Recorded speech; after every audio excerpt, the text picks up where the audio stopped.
જય જવાન।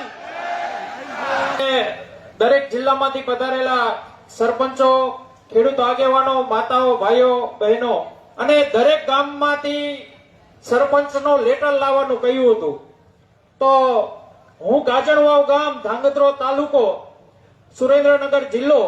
હવે તમને એક સત્ય હકીકત કહું, અમારા ગામના સરપંચ અત્યારે ધાંગધ્રા તાલુકા બીજેપીના પ્રેસિડેન્ટ છે તાલુકાના। એ અમારા ગામના સરપંચ છે, સરપંચ તો નહીં પણ ઉપસરપંચ છે। ગામમાંથી 20 જણાએ ફોન કર્યો, તેમ છતાં સરપંચે ખાલી એક લેટર નો આપ્યો। તમે વિચાર કરો કે આ ભણવાનું આપણે શું કામ છે? વિચાર કરો તમે, એક લેટર આપવામાં એમના બાપનું શું જાય? હવે આપણે શું કરવાનું છે? આ વિડીયો મારફત હું એ સરપંચનો નંબર બોલું છું। માતાઓ, બહેનો, ખાલી આપણે બીજું કઈ એમની પાસે વધારે નહીં કહેવાનું કે સરપંચ સાહેબ તમે ખેડૂતના દીકરા નથી, તમને એક લેટર આપવામાં શું તકલીફ પડી? એમના ઘરે 70 વીઘા જમીન છે, એમના ફાધર ખેતી કરે છે, તમે એટલા ગોલીપા બીજેપીના કરો છો કે તમને એક લેટર નથી દઈ શકતા? સાહેબ, આ યુદ્ધ એમને એમ નહીં થાય। જે અહીંયાથી આપણને માર્ગદર્શન મળે એની પાછળ મુઠ્ઠી વાળીને આપણે લાગી પડશું ને તો જ રિઝલ્ટ મળશે। રિઝલ્ટ એમને એમ નહીં મળે। અને એ સરપંચને કાલ આપણે એટલા ફોન જાય, એને સાંભળીને બીજા કોઈક સરપંચને આવી રીતે આપણા વિરોધમાં જવું હોય તો 7 વાર વિચાર કરવો પડે। આ આપણે કરવાનું છે। હું તો એમ કહું છું કે જેટલા બીજેપીના ગોલીપણું કરે છે, મૂળ તો આપણા કાકા, બાપા, ભાઈ, માસા, ફુવા જ છે ને કોક ને કોક। તો એમની તાકાત શું કે આપણા વિરોધમાં જાય?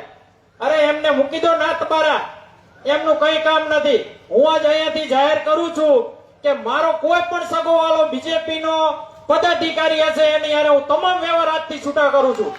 એના લગ્નમાં, મરણમાં, તિથિમાં ક્યાંય હું નહીં જઉં, બરાબર? આવા ડિસિઝન લેશો તો જ એમની તાકાત એમના કાર્યકર્તા છે અને એમને જ આપણે પાડવા પડશે। એટલે હું એક આ સરપંચનો નંબર બોલું છું, પ્લીઝ બધા ફોન કરજો। અને ખાલી એટલું જ કહેવાનું, સરપંચ સાહેબ તમે કેમ લેટર નો આપ્યો? તમે ખેડૂતના દીકરા નથી? આ કાલા વિડીયો થોડોક મૂકજો વડીલ, એટલે નંબર બધા પાસે જાય।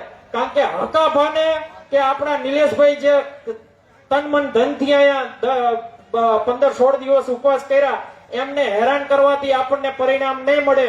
પરિણામ તો આવાને આપણે હેરાન કરવા પડશે। એમને ફોન કરજો।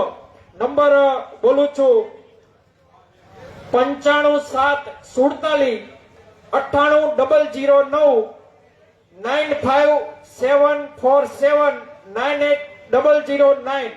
રીતુલભાઈ એમનું નામ છે, પટેલ જ છે।